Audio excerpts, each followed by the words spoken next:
Kuidas saada raha?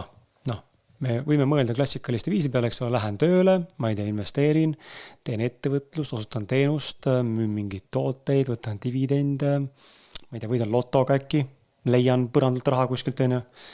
Ja siis põhimõtteliselt seal need nagu tegelikult sellised standardviisid nagu tegelikult piirduvad.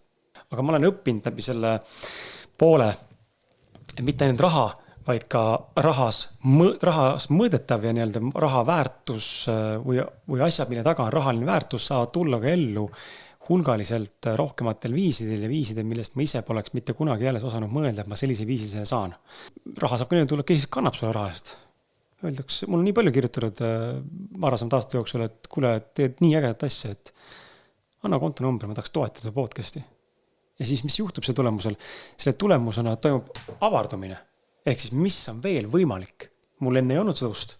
Nüüd on see uks, et raha saab tulla ka niimoodi, et keegi kannab mulle raha tuimalt. Ja ma tahan lihtsalt sellega öelda, et inimesed ärge nagu üldse piirake ennast ja need uskumus teinekord sellised kogemused annavad selle avardumise, et mis on tegelikult veel võimalik ja kuidas on võimalik veel elu luua. Mina ei usu sellesse, et me saame asju ligi tõmmata. Siis mulle tundub see väga parasiitlik. Et ma tõmban asju ligi nagu mingisugune parasiit, ise endaga midagi muud ei tee ja siis kõnnin pangast mööda ja muudkui mõtlen, miljon mulle. See on nagu nii suur parasiitlus.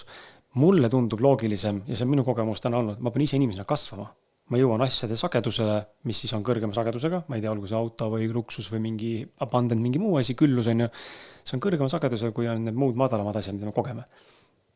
Ja kui ma seal sagedusel võngun või elan või vibreerin või kuidas äkki nimed tahab seda, eksisteerin, siis need uksed saavad avaneda mulle, aga need uksed enne ei avane. Et parmule, kes on tänaval depressiivne ja põhimõtteliselt asotsiaal, te ei saa elu sees kogeda Lamborghiniga sõitmist, sest et ta ise võngub niivõrd ebameeldival nagu madalal sagedusel.